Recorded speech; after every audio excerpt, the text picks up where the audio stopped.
Buenos días. Estoy tan acostumbrado al cubrebocas que ni me acordé que lo traía. Bien, bueno, me da gusto estar con ustedes en el Día del Señor, un día que separamos de toda la rutina, de todo lo que hacemos, cosas necesarias para la vida, para la supervivencia, y cada 7 días hacemos un alto, dejamos de pensar en eso y nos enfocamos en aprender de Dios. A eso venimos, ¿verdad? Además de que buscamos honrarlo, glorificarlo a través de la alabanza, como dice la Escritura, el propósito principal es venir a aprender de Él, no cualquier cosa, venir a aprender de Él. Y estamos estudiando la relación entre el cristiano y la ciencia, y nuestro propósito es ver cómo la ciencia nos lleva a aprender de Él. La semana pasada empezamos a analizar la relación entre el cristiano y la ciencia, y dijimos que a pesar de que muchos piensan que son contradictorias, que para ellos es imposible concebir la manera en que la ciencia y el cristiano pudiesen coexistir, convivir, o que la ciencia y la teología puedan ir de la mano. Dijimos, a pesar de que es muy complicado para muchos, no es para nada difícil explicarlo. Y fue lo que hicimos la semana pasada, poner las bases que nos van a llevar a continuar razonando y sacando conclusiones conforme vayamos avanzando en el tema. Dijimos que lo primero que debemos entender es qué es la teología. Según diccionario, ciencia que trata de Dios y del conocimiento que el ser humano tiene sobre Él. Esa es la teología y es una ciencia. Y es el primer punto en el que debemos considerar una intersección entre el método científico y la teología. Nuestra fe, lo que confiamos de Dios, de lo que hemos sido persuadidos, no de manera ciega, sino por medio del razonamiento, es informado por la teología.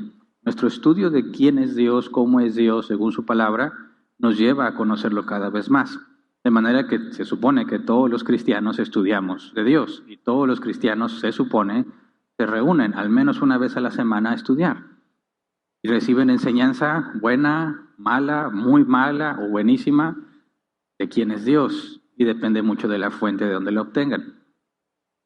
Por consecuencia, todos somos teólogos. Algunos muy buenos teólogos, otros muy malos teólogos, pero todos sabemos algo acerca de Dios. Y los que estudiamos de Él, se supone que debemos informarnos cada vez más acerca de quién es Dios si partimos de la revelación especial. Tuvimos que hacer una distinción entre la revelación natural o general y la revelación especial. Dijimos que la revelación general, que también se le llama natural, se llama así porque Dios la ha revelado a todo ser humano. Por medio de la creación, por medio de la naturaleza, de ahí que se llame la revelación natural, podemos conocer a Dios. Y dijimos que hay dos categorías, mediata e inmediata. Mediata es la revelación que requiere un intermediario, un medio externo. Cuando vemos los cielos y pensamos en la complejidad del sistema que hace que el cielo se vea, o sea, azul, cuando el sol llega más directamente, y en los atardeceres que se ve un tono, como es en otoño, un tono naranja, rojizo, que es lo que provoca que esos colores se vean en el cielo. Me acuerdo mucho que fue una pregunta de un examen en la facultad, un examen de una sola pregunta: ¿por qué el cielo es azul? Y si le respondías correctamente pasabas, si no reprobabas. Y nadie se la esperaba, pero teníamos la información suficiente para poder concluir. Y cuando ves la complejidad, lo que tiene que suceder para que el cielo se vea azul y para que vaya cambiando los tonos según cómo llegan los rayos del sol a nuestra atmósfera, te das cuenta que hay un ser, por los argumentos que ya vimos, que es sumamente inteligente, sumamente sabio para producir todo lo que vemos. Esa es la forma mediata, pero también hay inmediata, y vimos que es por medio de la conciencia. Un ciego no podría percibir la revelación natural viendo los cielos porque no ve, pero la conciencia, según Romanos 1, 19 al 20, dice, me explico, lo que se puede conocer acerca de Dios es evidente para ellos, pues Él mismo se lo ha revelado. Porque desde la creación del mundo las cualidades invisibles de Dios, es decir, su eterno poder y su naturaleza divina, se perciben claramente a través de lo que Él creó, de modo que nadie tiene excusa. Y hablamos también de la conciencia, porque Dios ha puesto en nuestras conciencias la capacidad de saber qué es bueno y qué es malo, no de acuerdo a nuestro propio criterio, sino de acuerdo al estándar divino. Así que cuando hablamos de teología, hay una parte de la teología que tiene que ver con la naturaleza, la revelación natural. Y esa es la parte que nos conecta con la ciencia y el método científico, que se enfoca en describir o tratar de comprender la naturaleza. Ahora también vimos que Dios es la fuente de toda verdad. Así que todo aquello que es verdad nos habla de Dios. Jesús mismo dijo que Él es la verdad. Así que toda verdad, independientemente de dónde proviene, nos lleva a Dios. Por lo tanto, debemos buscar la verdad tanto en la ciencia, usando el método científico, como en la teología, aun cuando vamos más allá de lo que el método científico puede hacer. Porque la naturaleza, cuando encontramos algo que es verdadero y describe correctamente los fenómenos que vemos, decimos que esa verdad proviene de Dios, porque toda verdad proviene de Dios, por consecuencia nos hace aprender de Dios. Por eso es que Luis Pasteur decía, cuanto más estudio la naturaleza, más me quedo sorprendido por la obra del Creador. La ciencia lleva a los hombres más cerca de Dios. Así que el cristiano puede conocer más de Dios por medio de la ciencia, y es el primer vínculo que tenemos que entender. Pero partiendo de eso, que fue lo que vimos la semana pasada, vamos a profundizar un poco más. Porque si conocemos a Dios por medio de la naturaleza y la ciencia nos lleva a entender con más complejidad, cada vez con más profundidad lo que la naturaleza hace, lo que sucede, las leyes, los principios, fenómenos, eso nos debe llevar cada vez más a Dios. Y de hecho, cuando pensamos en la ciencia y el cristiano, debemos de pensar en algo que es coherente y consistente, dado que no puedes hacer ciencia sin fe, ¿verdad? Y la fe cristiana provee una respuesta a todo aquello que podemos encontrar en la naturaleza y también más allá de la naturaleza cuando hablamos de lo metafísico. Entonces el día de hoy vamos a enfocarnos entre la responsabilidad que implica que la naturaleza nos lleva a Dios, porque eso pone una responsabilidad sobre nosotros, y la manera en que el cristiano debe de ver y relacionarse y usar la ciencia. Nuestro propósito hoy es dejar en claro dos cosas. Número uno, ir a la Escritura y ver que la ciencia es un mandato de Dios. Y número dos, los peligros que implica hacer ciencia desde la perspectiva teológica. Porque eso ha llevado a muchos malos entendidos entre aquellos que piensan que la ciencia y la fe son opuestas y los cristianos mal informados. Entonces, para empezar a estudiar, vamos a orar así como estamos. Señor, te damos muchas gracias por este día, te damos gracias porque podemos confiar que tú tienes control de todas las cosas. Por eso te pedimos que el tiempo que hemos destinado para hoy, para venir a aprender de ti, no sea en vano. Que tu Espíritu Santo nos enseñe y nos guíe, no solo a adquirir conocimiento, sino también a aplicarlo, Señor. Concédenos, según tu misericordia y tu soberanía, poder aprender más de ti el día de hoy. Es lo que te pedimos en el nombre de Jesús. Amén. Bien, vamos a ver entonces desde Génesis capítulo 1 cómo el propósito que Dios tenía para la humanidad, que es el propósito inicial, y a fin de cuentas lo veremos ampliado y, por así decir, mejorado al final de Apocalipsis, porque la naturaleza humana es diferente, pero desde el principio hay un mandato, y de hecho lo estudiamos con mucho detalle en el tema de mayordomía, pero dejamos este aspecto que vamos a ver hoy un poco de fuera porque no tiene que ver con el tema.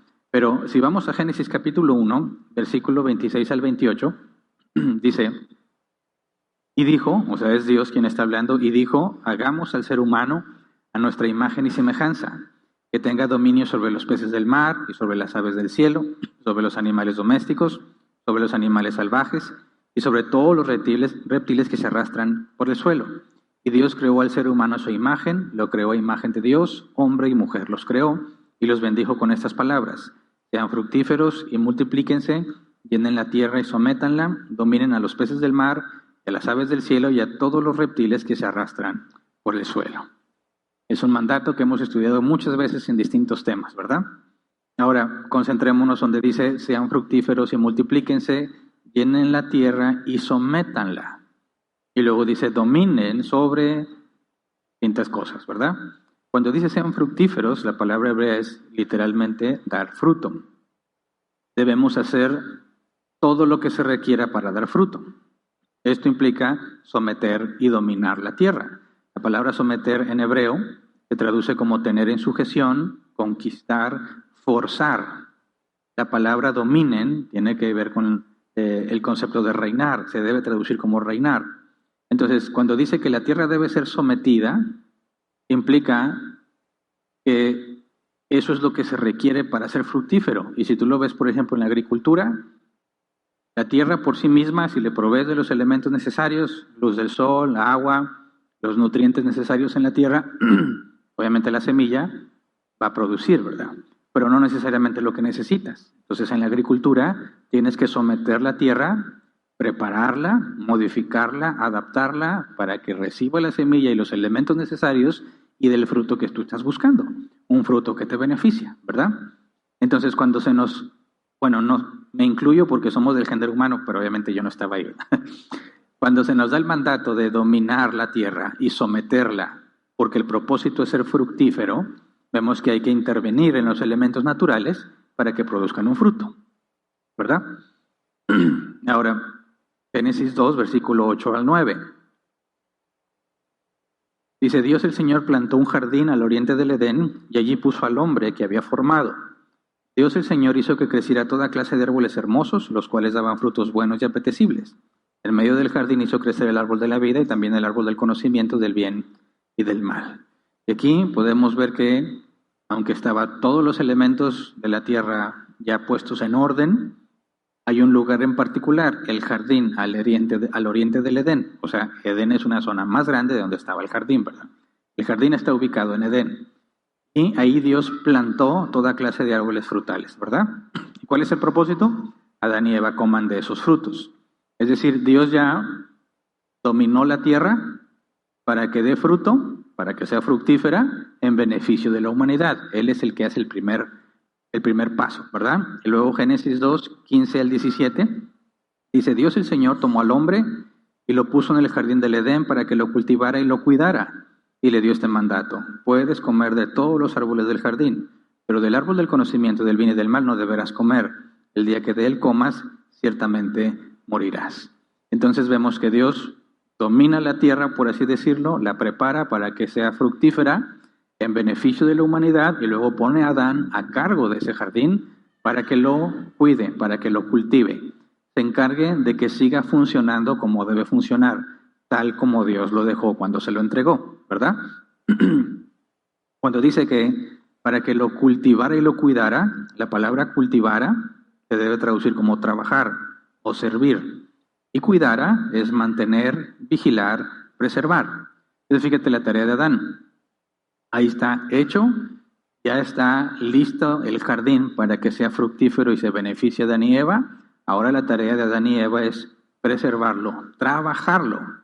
Y cuando habla de trabajarlo, implica que había que hacerle cuidados al jardín, ¿verdad?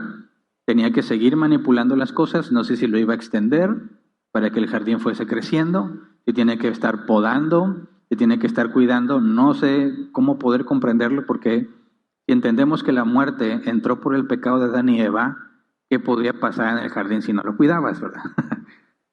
¿Las plantas morían? No hay forma de saberlo ahora. Tampoco dice la Biblia que solo morirían Adán y Eva, ¿verdad? Quizás el concepto de el ciclo de vida de las plantas quizás ya estaba presente, porque se habla de las estaciones. Y si en las estaciones ves que las hojas de los árboles caen cuando llega el otoño y cuando el invierno no tienen hojas y luego vuelven a crecer en primavera, tendrías un ciclo de decaimiento que solo aplicaría en las plantas, ¿verdad? En los árboles, quizás no al ser humano.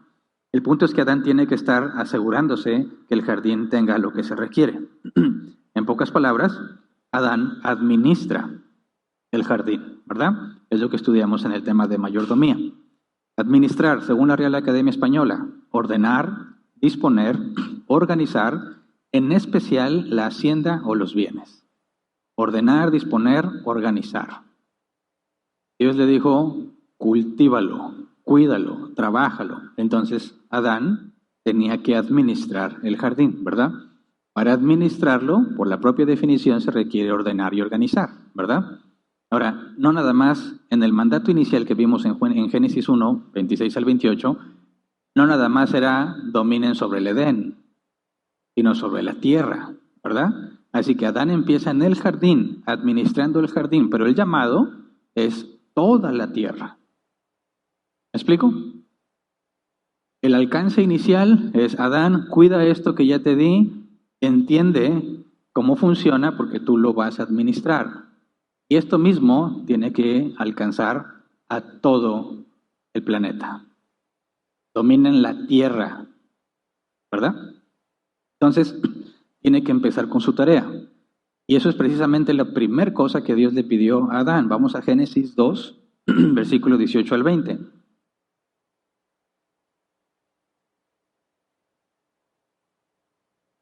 Dice: luego Dios el Señor dijo: no es bueno que el hombre esté solo, voy a hacerle una ayuda adecuada. Entonces Dios el Señor formó de la tierra toda ave del cielo y todo animal del campo y se los llevó al hombre para ver qué nombre les pondría. El hombre les puso nombre a todos los seres vivos y con ese nombre se les conoce. Así el hombre poniéndole nombre a todos los animales domésticos, a todas las aves del cielo y a todos los animales del campo. Sin embargo, no se encontró entre ellos la ayuda adecuada para el hombre. Entonces, ¿qué es lo primero que Dios le pide a Adán? Ponle nombre a los animales. ¿Cómo vas a distinguir entre un animal y otro? Por su nombre. ¿Cómo vas a distinguir entre un hombre y otro? Bueno, pues el nombre tiene que ser diferente, ¿verdad? Animal 1, animal 2, animal 3, en el caso más simple. Pero lo único que los diferencia es su número. Pero ¿cómo vas a saber qué animal es diferente de otro animal? ¿Cómo sabes que un perro es diferente de un gato? Porque tienes que observarlo, ¿verdad? Tienes que examinarlo. Y decir, oye, se parecen en ciertas cosas, tienen 4 patas, tienen cola, pero no son iguales. Ahora, entre gatos, podrías pensar en felinos. Un tigre, un león, una pantera. ¿Cómo los diferencias entre ellos? Bueno, pues tienen prácticamente en términos generales los mismos elementos, pero hay diferencias entre ellos. Por ejemplo, el tigre está rayado y la pantera normalmente es un jaguar negro, ¿verdad? Algunas sí se alcanza a ver las motas, a veces está totalmente oscuro, pero tuviste que observar y clasificar para poder determinar el nombre que corresponde a cada animal, ¿verdad? Y precisamente de eso se trata la taxonomía. Según el diccionario Oxford Languages, dice: la taxonomía es la ciencia que trata de los principios, métodos y fines de la clasificación, generalmente científica. Se aplica en especial dentro de la biología para la ordenación jerarquizada y sistemática de los grupos de animales y de vegetales. Otra definición mucho más simple es clasificación u ordenación en grupos de cosas que tienen características comunes. Eso es la taxonomía, que es lo primero que Dios le pidió a Adán que hiciera. Que aplicará la taxonomía, que es Dios quien la está inventando al darle la tarea específica, ¿verdad? Entonces tienes que el mandato de hacer ciencia, específicamente taxonomía, proviene de Dios y es Dios quien le encarga dicha tarea. Ahora, ¿cuántos años tenía Adán cuando se le encargó esto? ¿Como 30? ¿Quién dice? Pues era un niño. ¿Quién le calcula al menos de un año de edad? ¿Nadie? Es una pregunta capciosa, ¿eh? ¿Quién le calcula menos de un año de edad a Adán? Allá hay un valiente. 2. Y dice, oye, pero ¿cómo de un año? ¿Qué hace un niño de un año? No, ¿cómo fue creado Adán? ¿De quién le enseñó a caminar a Adán? Pues nadie, ya sabía caminar. ¿Por qué? Porque Adán fue creado maduro, pero tenía 0 años, ¿verdad? Ni siquiera pasó los 9 meses de gestación. Ahora, ¿tenía ombligo? No sé si nunca te lo preguntas, pues ¿cómo iba a tenerlo? Pues si no viene del vientre de su madre, ¿verdad? No necesitó alimentarse del cuerpo de su madre, entonces no debería tener ombligo. Pero entonces Adán, ¿en qué momento se le enseñó qué es la ciencia? ¿En qué momento se le enseñó el método científico? La observación, la clasificación, llegar a una hipótesis y luego confirmarla para saber que efectivamente estos animales son diferentes. ¿Cómo es que se le puede encargar tareas de inmediato? Bueno, la respuesta que damos en teología es que Dios creó a Adán maduro, ¿verdad? Igual con Eva. Digo, si Dios creó todas las cosas, ¿qué tan complicado puede ser que lo cree maduro? Entonces, si Dios crea al ser humano y le carga tareas de inmediato, fue creado con la capacidad de realizarlas. ¿verdad? Así como todo ser humano de forma innata, desde que nacemos, teníamos ciertas capacidades y ciertos elementos, y aunque toma un proceso perfeccionarlos, todos, en el mejor de los casos, ¿verdad? Hablando de que no hay algún problema de deformación o problema motriz, todos tenemos la capacidad de, por medio de nuestro cerebro, decirle a nuestro cuerpo qué hacer, aunque lo vamos dominando en el proceso. Ya nacemos con ciertas habilidades. Por ejemplo, ¿quién le enseñó a nadar a los perritos? ¿Alguien de aquí le enseñó a su perrito a nadar? ¿O desde que están chiquitos lo avienta al agua y nada? Nada, ya nadan. Todos los seres, parece que el único es el hombre, el que no sabe.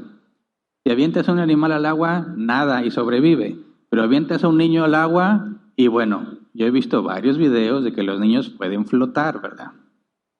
Todo el vientre, en el vientre estuvieron dentro del líquido, ¿verdad? Así que no les es ajeno esa experiencia y pueden flotar. No es lo mismo que lo avientes a ver si sale, ¿verdad?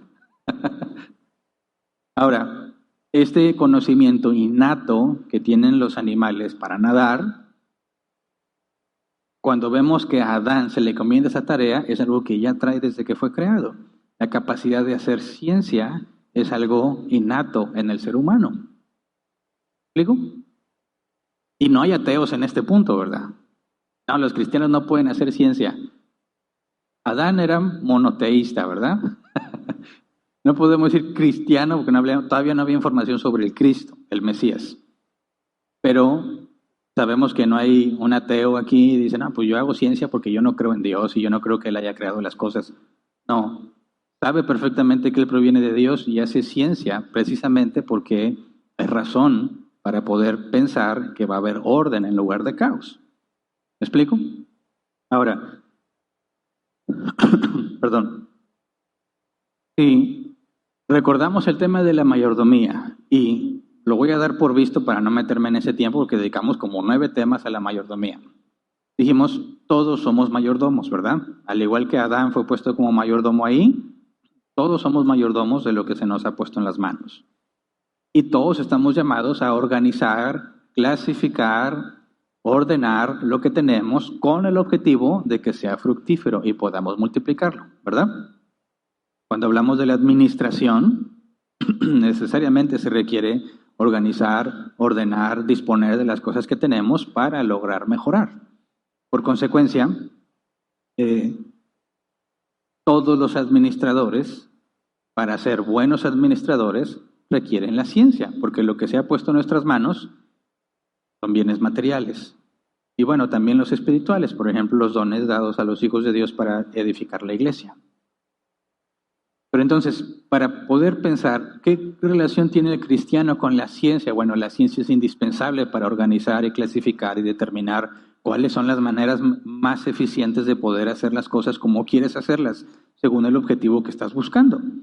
Entonces piensa, ¿cómo le hicieron los primeros humanos? Aunque Génesis capítulo 4, capítulo 5 nos habla de forma muy, muy breve cómo fueron dividiéndose los clanes y cómo algunos crearon la música y otros crearon otras cosas. Y dices, bueno, a la hora de que son expulsados Adán y Eva del Edén, ya no pueden estar en el jardín, tienen que vivir, cómo es que tienen que empezar a modificar el mundo en el que viven para que sea apto para ellos y puedan multiplicarse. Tuvieron que empezar a construir viviendas, tuvieron que hacer muchas cosas, herramientas necesarias para poder hacer mejor su tarea. Eso está implícito en la naturaleza humana. Ahora nosotros, cuando se trata de organizar lo que tenemos, en el tiempo en que nos encontramos tenemos muchas ventajas, porque para los humanos más recientes, nacen con una tecnología que piensan que es lo natural, lo normal, ¿verdad? Pero en el caso de mi generación en particular, yo viví antes del Internet. Y suena como que, oye, estás bien viejo, ¿verdad?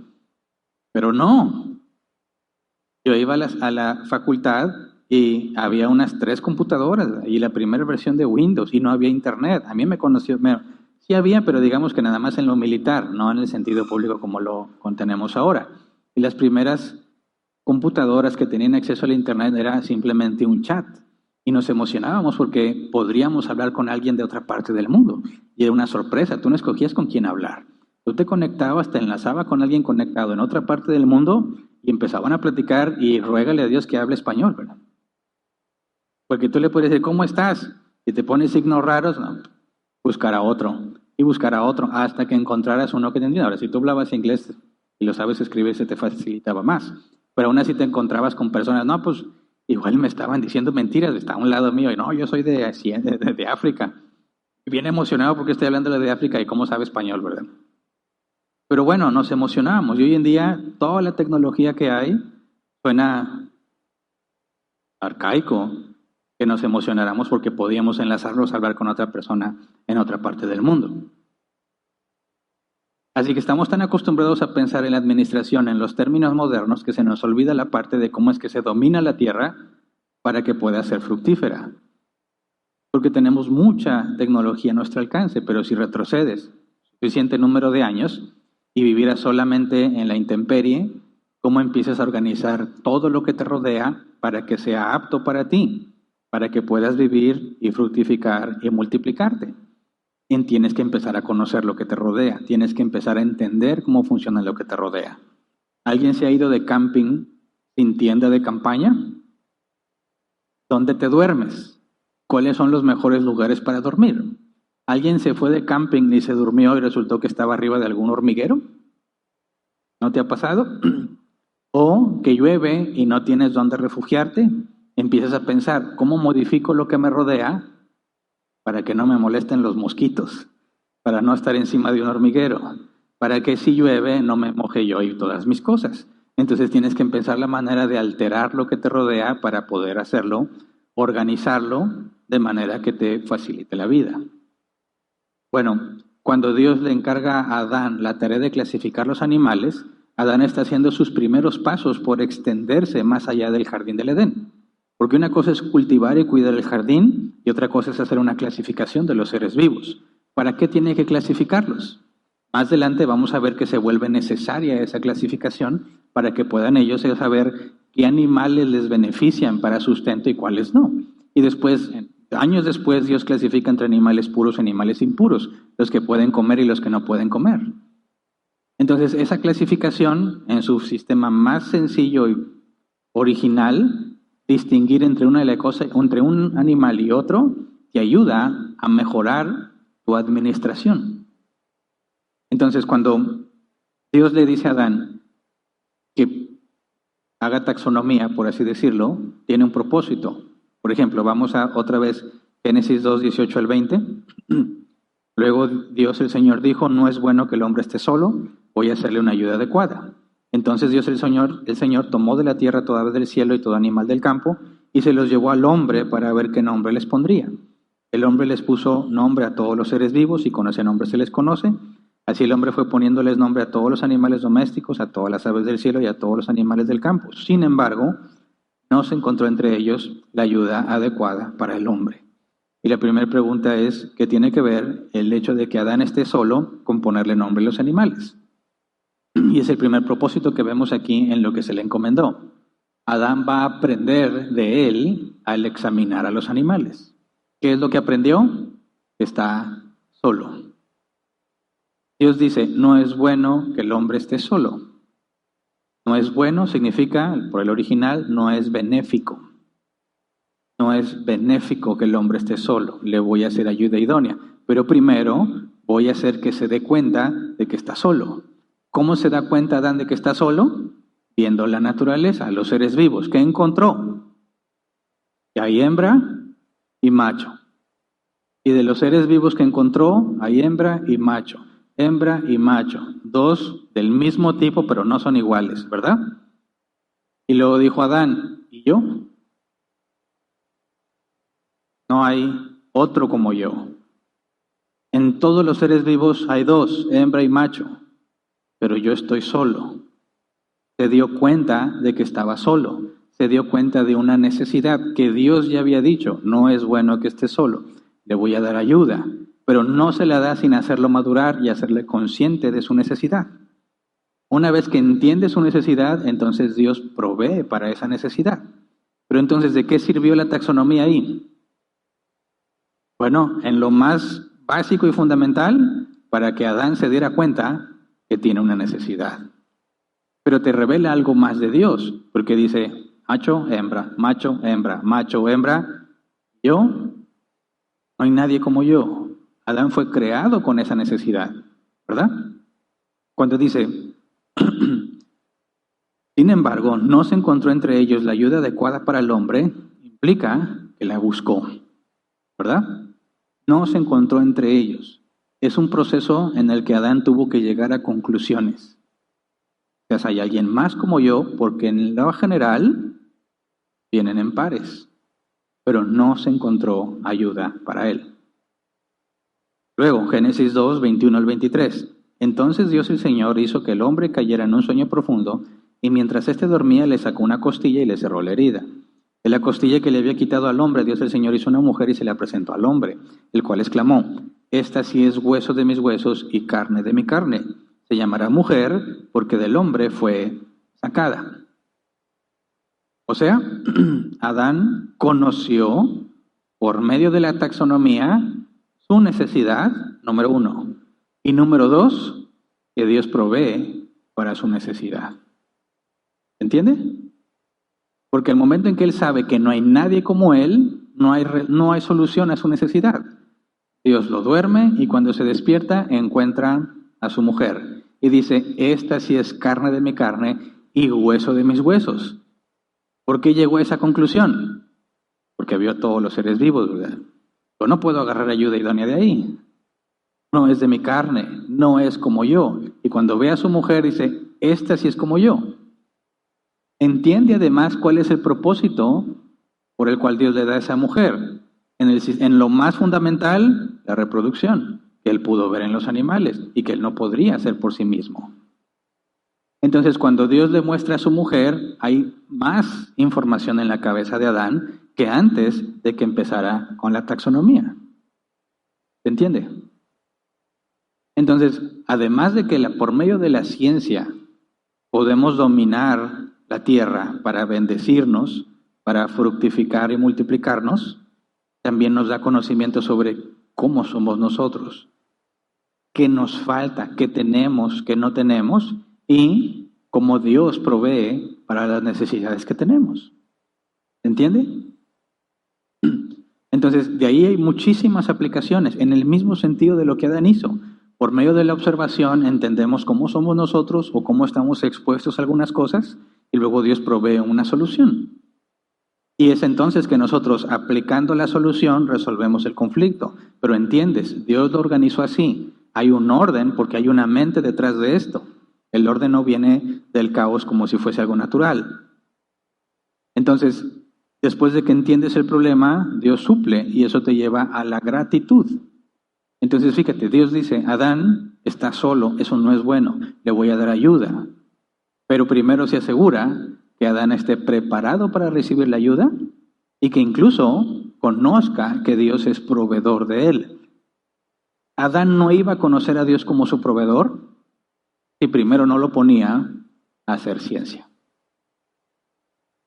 Por eso, cuando nosotros decimos que venimos a aprender de Dios, nos estamos enfocando en la revelación especial, lo que dice la Escritura. Pero en ningún momento significa que es la única forma en la que conocemos a Dios, porque también lo hacemos por medio de la revelación natural. Me acuerdo mucho que un día, de esos que tenía tiempo, me ponía a ver en la televisión documentales sobre la vida animal. Siempre me ha gustado mucho desde que soy un niño, mi abuelo me enseñó. Y puedo pasarme horas y horas viendo cómo son los insectos y cómo es su forma de defensa y cómo es el proceso de apareamiento, y luego buscas las aves y ves cómo todos compiten por agradarle a las hembras, pero el león no, las hembras se pelean por él. Y empiezas a aprender lo complejo que es, por ejemplo, ciertas aves que tienen que desarrollar ciertos colores y moverse de tal forma para que las hembras puedan escogerlos por encima de los demás, y todo eso es un diseño. Y solo ese tipo de ave específica tiene una especie de danza específica. Y me decía, me dijo, ¿no te aburres de ver puros animales? No, porque me hace conocer cada vez más la complejidad de la mente del Señor. ¿Cómo puede ser que sean tan complejas las estructuras? Por ejemplo, ciertas hormigas del Amazonas, cuando se reúnen en grandes números, todas se comportan como si fuesen una hormiga gigante. No que son transformers, ¿verdad? Sino que al momento en que son tantas hormigas, ¿cómo le hacen para proveerse de alimento? No salen todas a buscar alimento, se organizan. Hay un grupo que sale a traer alimento, otro que los procesa, otro que les entrega a las que le necesitan, sobre todo a la reina y las que van teniendo. Y luego tienen otro que se dedica a la defensa. De manera que si tú ves lo que hace una hormiga y lo que tiene que hacer para sobrevivir, y ves una comunidad inmensa de hormigas, imitan perfectamente el funcionamiento de una sola hormiga, pero todas organizadas. Y la pregunta es, ¿cómo se organizan? ¿Quién las organiza? Entonces te pones a pensar, ¿cómo puede ser que las aves, por ejemplo, siempre saben hacia dónde volar cuando viene el frío? Las aves migratorias. ¿Cómo es que no se pierden? Nosotros, sin el GPS, no puedes llegar al centro de la ciudad. ¿Cómo le hace la mariposa monarca para venir, creo, desde Canadá hasta Michoacán, a un lugar específico, con la fragilidad de una mariposa? ¿Cómo sabe hacia dónde ir? ¿Has visto volar a la mariposa? Parece un vuelo errático, no entiendo cuál es el ritmo. Mueve las alas como para no caerse nada más, pero no lleva un flujo constante, no lleva una dirección continua. Va movida por todos lados y como que se cae y se levanta. ¿Cómo le hace para viajar tan lejos? ¿Qué mecanismo de dirección la guía? Hay teorías. Ellos pueden percibir los flujos magnéticos, quizás. Ellos lo pueden ver. Y el flujo, o tú haces un experimento, pon una aguja muy delgadita sobre agua, de manera que no rompa la tensión del agua, o sea, se mantiene flotando, siempre va a apuntar al norte. Imagínate que tú pudieras ver las líneas del campo magnético, podrías saber siempre dónde está el norte. Podrías ir al sur y al norte sin ningún dispositivo. Pero ¿cómo es que checa la mariposa? ¿Las has visto con una lupa? ¿Mejor con un microscopio? ¿Cómo sabe esa cabecita hacia dónde va? Hay muchos seres humanos que, ¿dónde estás? No sé, hay un perro y un árbol. Mira, hay tantos perros y árboles que nunca me va a servir como dato para ubicarme, pero así son. ¡Ay, hay un carro azul! No sabe ni siquiera ubicarse, ¿verdad? Es más, van al centro comercial y se pierden en los pasillos. ¿Cómo sabe la mariposa qué hacer para hacer ese viaje tan extraordinario? Entonces te das cuenta cómo nos dice, oye, sí, yo tengo capacidad de razonar, puedo pensar en cosas no materiales, es prácticamente lo que me distingue de un animal.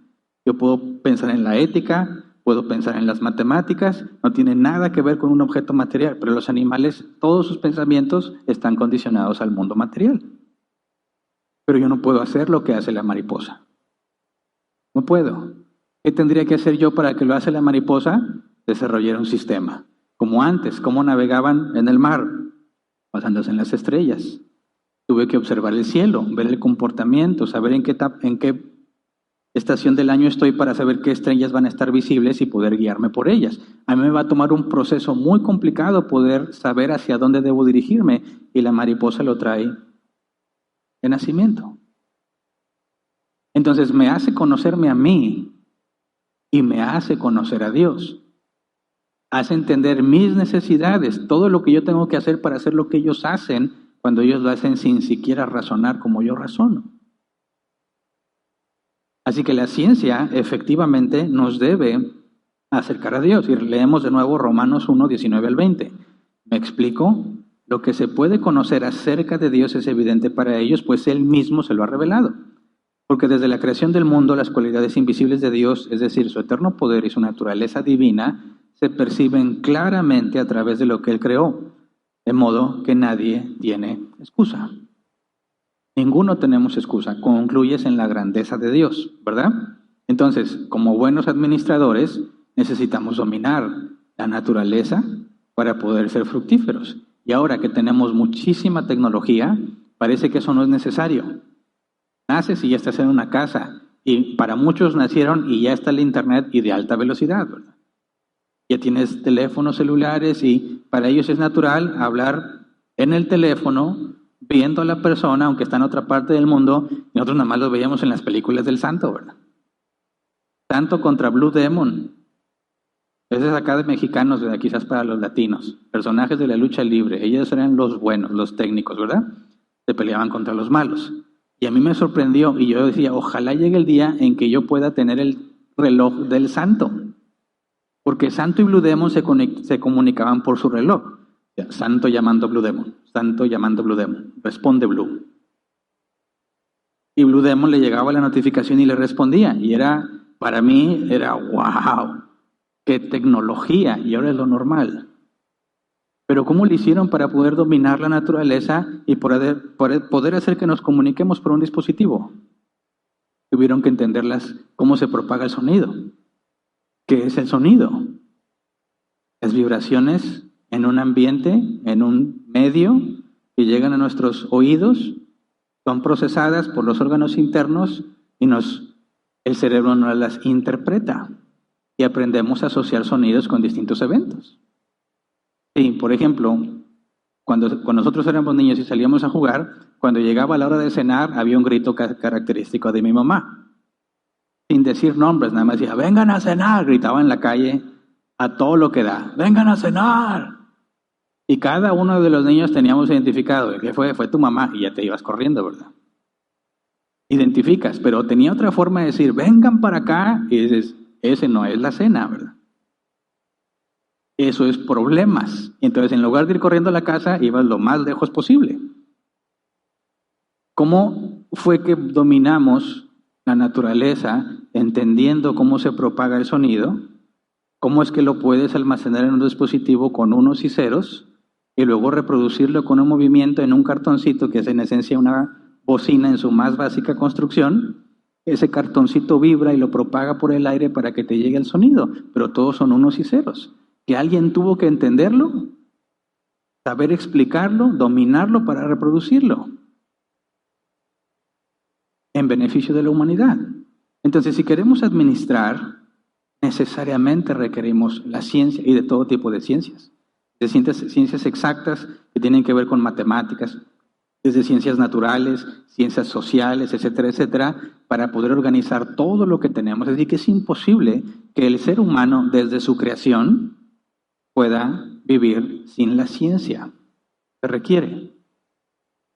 Ahora, cuando hablamos entonces de que la ciencia es muy útil para cumplir nuestro propósito, ¿verdad? De ser fructíferos y multiplicarnos, para conocernos a nosotros mismos, para conocer a Dios, tenemos que entender que eso tiene o conlleva una enorme responsabilidad para con nosotros. Porque si por medio de la naturaleza también conoces a Dios, tenemos que tener mucho cuidado en entender si estamos interpretando o entendiendo correctamente la naturaleza para que nuestra conclusión acerca de Dios sea correcta. Sucede lo mismo con la revelación especial. Cuando te dicen los cristianos, no juzgues. Jesús dijo que no juzgues para que no seas juzgado. Y no quieren juzgar a nadie, ¿verdad? Y no se dan cuenta que el momento en que yo digo algo y me dicen, no juzgues, ya me juzgaron. Ya fui juzgado por ellos y consideran que estoy pecando y por eso me dicen, no juzgues. Me juzgaron para decirme que no juzgue y no se dan cuenta, ¿verdad? Dices, ¿cómo puede ser que concluyas así si me acabas de juzgar? Es imposible que no me juzgues si me estás diciendo no juzgues. ¿Se entiende? Y entonces dicen, no puedo juzgar. Y ven que alguien, un pastor, lo que sea, comete adulterio, y yo no juzgo. Él y Dios, yo no soy nadie para juzgar. Y la Biblia dice que debe ser destituido de su puesto. Cuando ya no es irreprochable, queda descalificado. Es más, jamás va a volver a ser irreprochable. Pero los cristianos dicen, no, yo no juzgo. Fíjate cómo malinterpretan un versículo, ignoran todos los demás que hablan de juzgar. Por el propio Jesús cuando dice juzgad con justo juicio, lee la carta a los Corintios, dice el apóstol Pablo, ¿cómo puede ser que no haya nadie entre ustedes capaz de juzgar asuntos entre ustedes? Es indispensable, pero están tan convencidos que no debes de juzgar que su cosmovisión, la manera en que viven está afectada por eso y concluyen que Dios no quiere que ellos juzguen y por eso hay tantos hombres que no deberían estar ni predicando ni sirviendo en las iglesias porque están descalificados, pero nadie los quita. Bueno, esa mala interpretación de un versículo nos lleva a entender, tenemos la capacidad de malinterpretar las cosas. Y no nada más la revelación especial, también la naturaleza. ¿Verdad? Si malinterpretamos la naturaleza, vamos a tener un concepto erróneo de quién es Dios. Y ese es un peligro que debemos evitar a toda costa.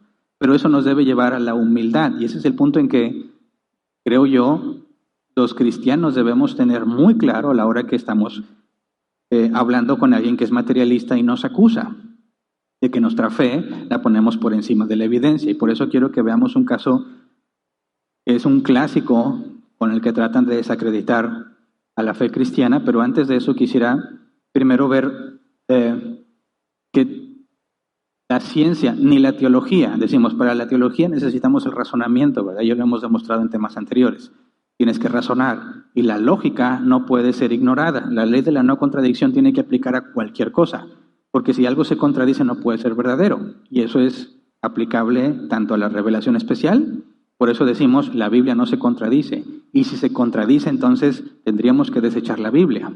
Y hay siglos han tratado de probar que la Biblia se contradice y nadie ha podido probarlo.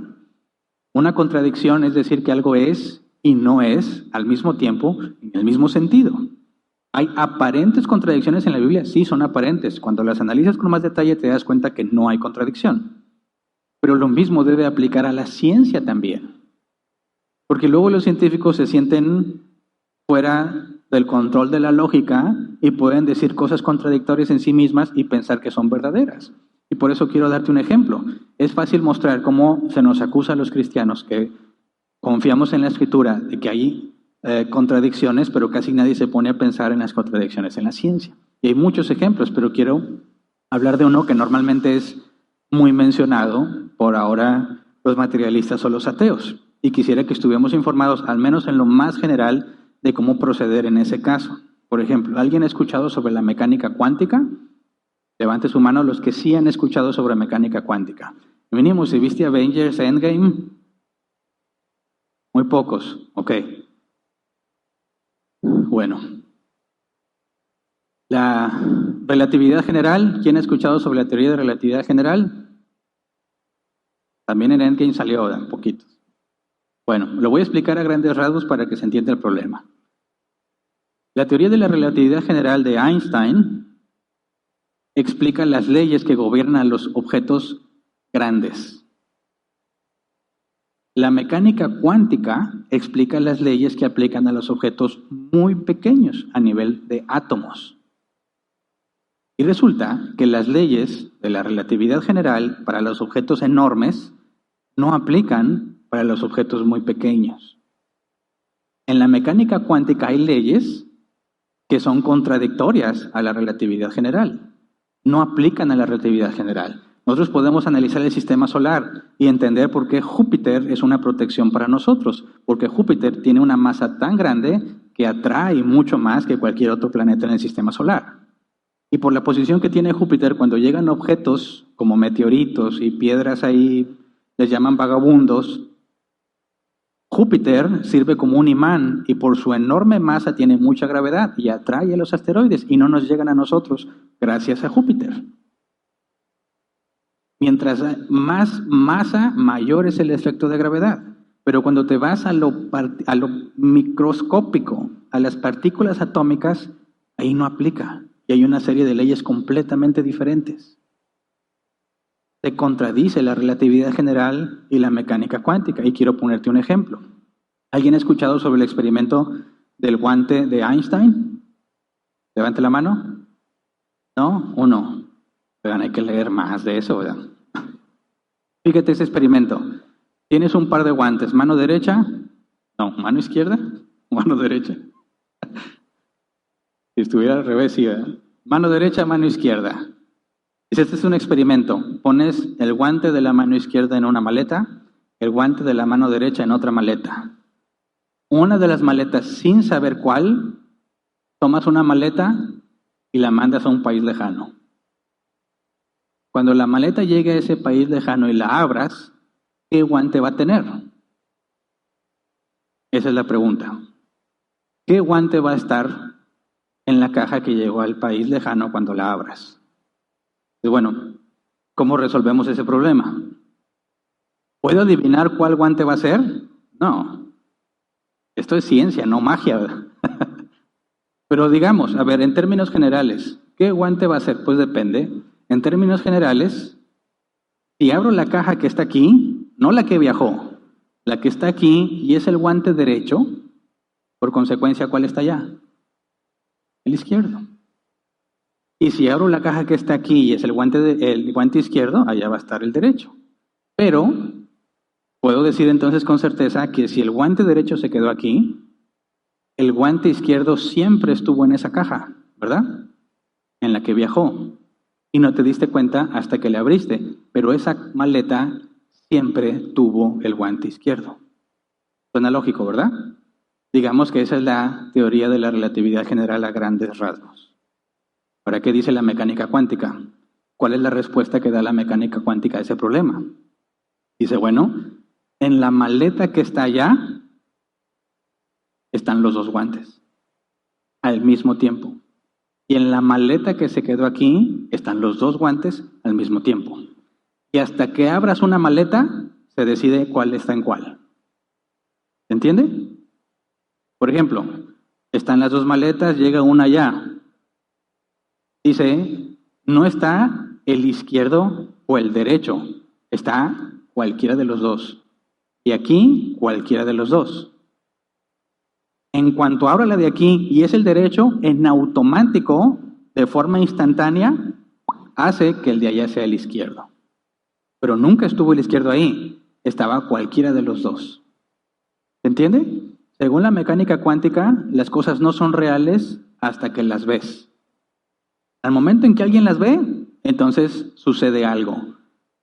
Si repitieras el experimento, dice, y lo abres muchas veces, de repente te va a salir el derecho y de repente te va a salir el izquierdo, porque no se actualiza hasta que lo ves. Eso es lo que dice la mecánica cuántica. Ahora, ¿cuál crees tú que suceda en la realidad? Si yo abro el guante derecho aquí, ¿siempre estuvo el izquierdo en la otra? ¿O no había ninguno de los dos hasta que lo vi? Ahora, yo sé que parece absurdo lo que la mecánica cuántica dice, pero los experimentos muestran que efectivamente algo así sucede. Cuando lanzan partículas por una rejilla que tiene un solo huequito o una serie de huecos, lanzan partículas disparándolas y tú las ves, sobre un cartón tú vas a ver que se forman las líneas de cada rendija. Porque las partículas que chocaron donde no había rendija, ahí se quedaron. Solo pasaron las que encontraron la rendija.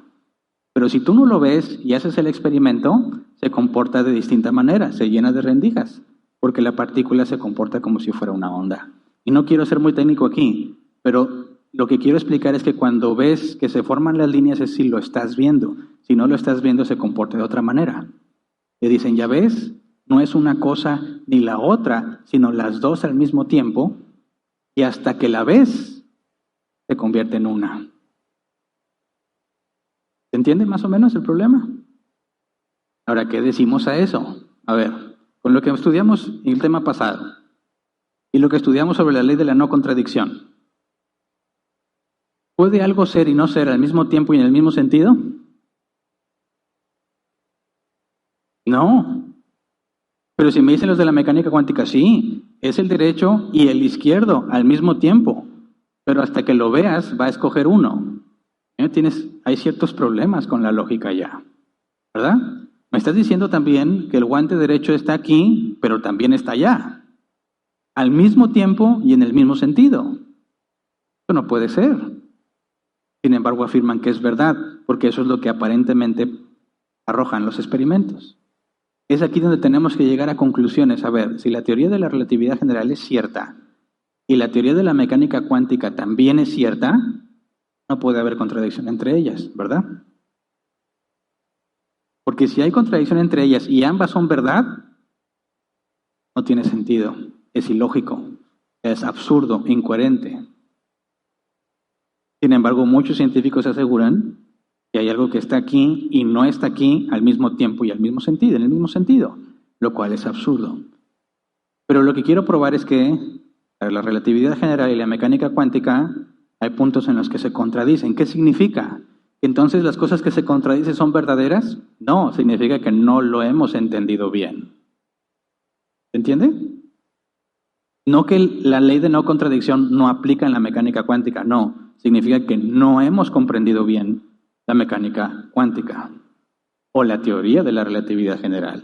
Una de las dos, pero las dos no pueden ser verdad al mismo tiempo y contradecirse.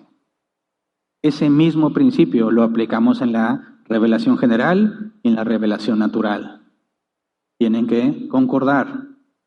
Y entre la ciencia y la revelación natural también tienen que concordar. Y si no concuerdan, alguno está mal. Pero no pueden ser verdaderos. ¿Estamos de acuerdo? Ahora, quiero comentarte esto, que entendamos este razonamiento, porque es necesario para resolver el problema del juicio de Galileo. ¿Alguien ha escuchado sobre el juicio de Galileo? Levante su mano. 2 personas. Bien. Entonces espero darte suficiente información para que entiendas el problema. Cuando hablamos del juicio de Galileo, normalmente se refieren a el juicio de ciencia contra religión. Y obviamente, según ellos, ganó la ciencia, ¿verdad? Pero ciencia y religión basando en que hay un problema entre ellos, y ya usamos varias semanas para demostrar que no existe ningún problema entre la ciencia y la fe.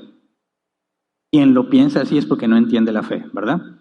Entonces, cuando hablamos del problema de Galileo, tenemos que saber dar una respuesta, porque es una de las acusaciones más comunes cuando los cristianos quieren hablar de ciencia. Cuando los cristianos empiezan a hablar sobre los beneficios de la ciencia, prácticamente de inmediato sale la acusación del juicio de Galileo. Y quiero que estemos preparados, al menos en lo más general. Tú puedes estudiar, hay muchísima información, busca el juicio de Galileo y te va a salir bastante información de ambos bandos. Lo importante es que estés enterado. Ahora, quiero darte a grandes rasgos cuál es el problema. De hecho, se llama ya el mito de Galileo, porque hay tanta información sobre lo que supuestamente sucedió que es un mito ya y se aleja de lo que los registros históricos indican. A grandes rasgos el problema es este. Galileo Galilei formalmente es fue un astrónomo, ingeniero, filósofo, matemático y físico italiano relacionado estrechamente con la revolución científica.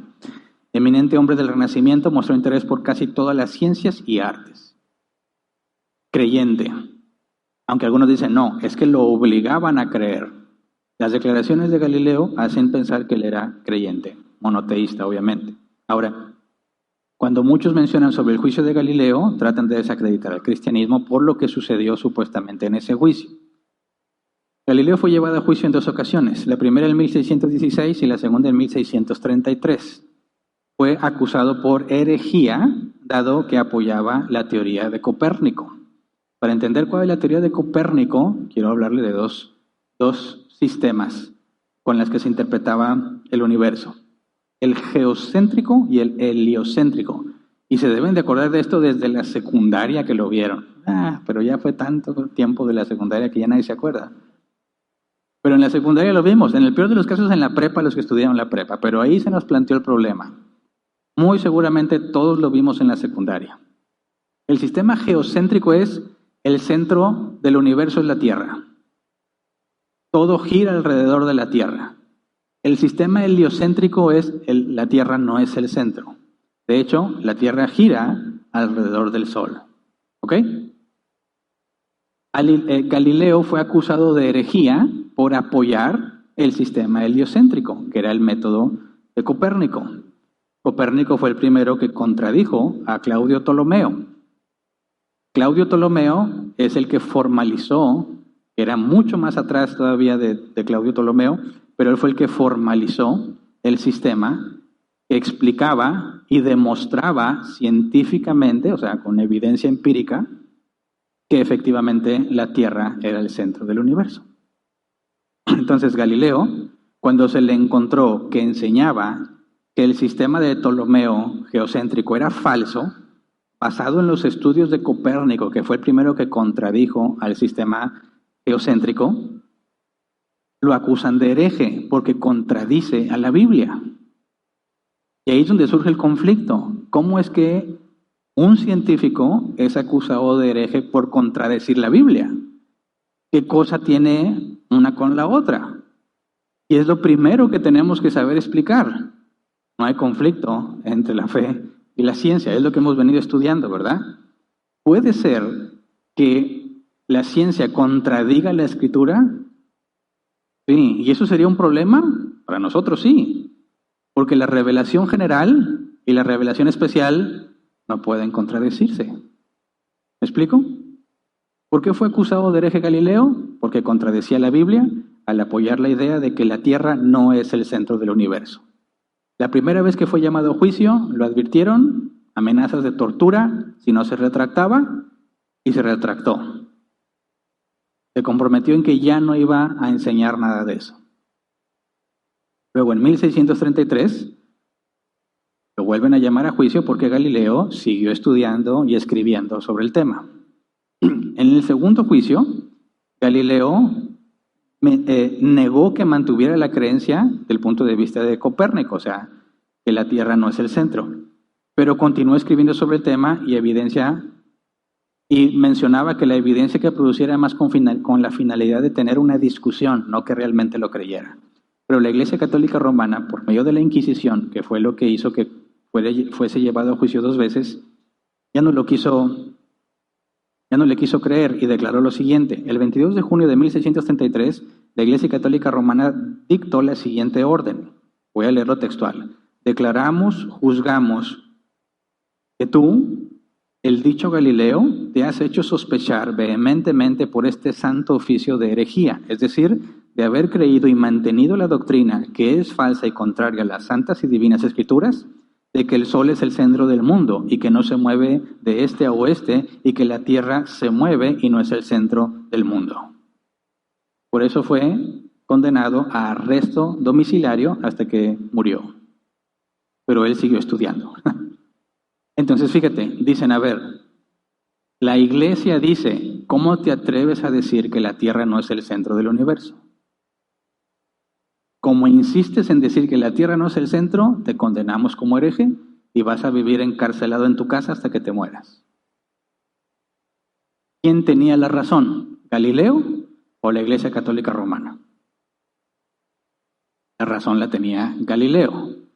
Entonces dicen, ¿por qué la Iglesia Católica Romana lo condenó? Si Galileo tenía la razón.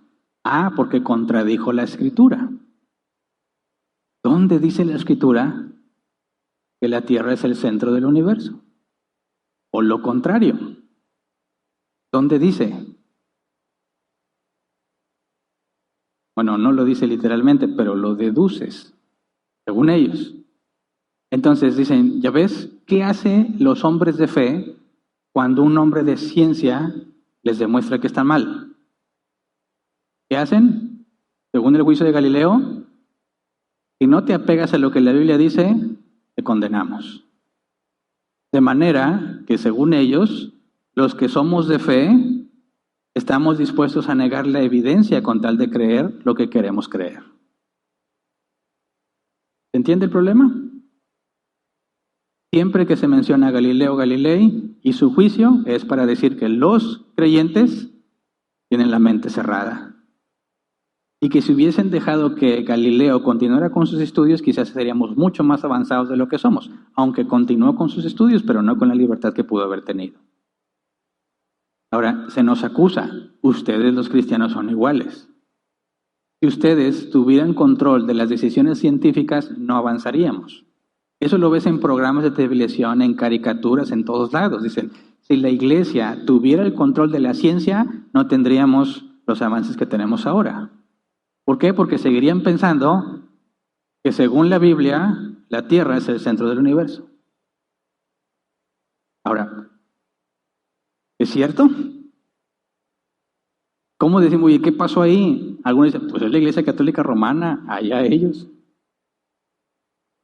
Yo soy cristiano protestante. Ok, pero ¿cómo es que se llegó a tal decisión? ¿Qué hacemos cuando la ciencia diga que encontró algo que contradice a la Escritura?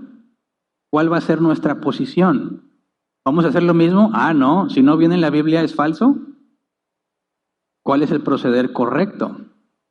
Para eso tenemos que entender cuál fue el problema o qué fue lo que llevó a la decisión de condenar a Galileo en esos tiempos. Y el punto es que resulta que el sistema geocéntrico, el que desarrolló Claudio Ptolomeo, era muy preciso. Podías predecir eclipses, constelaciones, estaciones, muchas cosas podías predecirlas. Durante siglos fue el método más aceptado por los hombres de ciencia. Ningún otro sistema podía ganarle en precisión al sistema de Ptolomeo. En los tiempos de Copérnico, Copérnico se planteó, vio que había ciertas debilidades en el sistema de Ptolomeo y propuso que la Tierra no era el centro, pero no podía probarlo. Sus cálculos no eran tan precisos como el sistema de Ptolomeo. Por eso la gente no aceptaba la idea del sistema heliocéntrico. Consideraban que era un disparate, porque el sistema de Ptolomeo explicaba con mucha precisión, aunque tenía sus defectos, explicaba con mucha precisión lo que sucedía. Cuando Galileo empezó a enseñar esto y fue llamado a juicio, Galileo tomó los estudios de Copérnico, los mejoró un poco, pero no tenía evidencia. Tenía todavía ciertos errores que hacía que fuese más impreciso que el sistema de Ptolomeo. De manera que nunca Galileo pudo mostrar con evidencia que su sistema era mejor que el que tenía. Así que cuando nos dicen que Galileo representa a los científicos y la Iglesia Católica Romana representa la fe, y cómo Galileo fue declarado un hereje a pesar de que tenía la razón, dicen fue a pesar de la evidencia de Galileo, y eso es falso. Galileo no tuvo evidencia sino hasta mucho tiempo después. Algo alcanzó a generar antes de morir y luego vinieron nuevos científicos que confirmaron sin dudas que el sistema heliocéntrico era el correcto. Pero ese es el punto central. ¿Qué pasa cuando alguien dice, yo propongo esto? Y dicen los cristianos, eso contradice a la Escritura. ¿Cuál va a ser nuestra postura? ¿La Escritura o la ciencia? Pero, ¿qué es lo que llevó a pensar a los cristianos que la Tierra era el centro del universo basado en la Biblia? Vamos, por ejemplo, a Josué capítulo 10, versículos 12 y 13. Josué 10, 12 y 13 dice, ese día en que el Señor entregó a los amorreos en manos de los israelitas, Josué le dijo al Señor en presencia de todo el pueblo, Sol, detente en Gabaón, luna, párate sobre Ayalón. El sol se detuvo y la luna se paró hasta que Israel se vengó de sus adversarios. Esto está escrito en el libro de Jacer. Y en efecto, el sol se detuvo en el cenit y no se movió de ahí por casi un día entero. Luego te vas a encontrar cadenas de correos que dicen que la NASA comprobó eso. Es falso. Es falso. Pero el punto es, ¿qué interpretas de este pasaje? Dice, el sol se detuvo y la luna se paró. Eso demuestra, según ellos, que la Tierra no es la que se mueve. Es el sol el que se mueve alrededor de la Tierra, porque Josué dio la orden y el sol se detuvo. ¿Entiende? Ahora, Salmos 93, versículo 1 y 2. Dice, el Señor reina, revestido de esplendor. El Señor se ha revestido de grandeza y ha desplegado su poder. Ha establecido el mundo con firmeza, jamás será removido. Desde el principio se estableció tu trono y tú desde siempre has existido. ¿Y qué tiene que ver este pasaje? Pues porque dice, el mundo, ha establecido el mundo con firmeza, jamás será removido. Entonces decían, con estos dos pasajes es claro. El mundo jamás será removido, está puesto con firmeza, o sea, no se mueve. Y el sol y la luna se detuvieron. O sea, la Tierra debe ser el centro del universo. Ellos no sabían más allá del sistema solar, ¿verdad? ¿Cómo ves esa interpretación? Suponiendo que toda la evidencia científica apunta al sistema de Ptolomeo, que efectivamente muestra que la Tierra es el centro. Tu conclusión bíblica, dirías, está apoyada por la ciencia, ¿verdad? Lo mismo decimos hoy en día, lo mismo con el argumento cosmológico Kalam. Todo lo que empieza a existir tiene una causa. El universo empezó a existir, por consecuencia el universo tiene una causa. Y la ciencia demuestra que el universo empezó a existir. Si te fijas, es exactamente la misma situación. Ahora, cuando Galileo dice, es falso, la Tierra se mueve, la Iglesia Católica Romana no apuntó a la ciencia, sino a la Escritura, a su interpretación. A como ellos lo interpretaban, la Tierra no se mueve. Por lo tanto, Galileo es un hereje. ¿Es correcto o no? ¿Qué hubieras hecho tú? ¿Cuál es el mecanismo para saber quién tiene la verdad?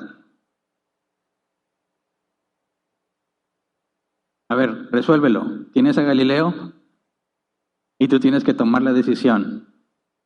¿Es en contra de la palabra o no? ¿Qué es lo primero que harías? A ver, si la Biblia dice que la tierra no se mueve según mi interpretación y Galileo dice que sí se mueve, alguien está mal, ¿verdad? No pueden ser las dos cosas verdad al mismo tiempo en el mismo sentido. Ahora, ¿cómo sabes quién tiene la verdad? Bueno, pasemos a las evidencias.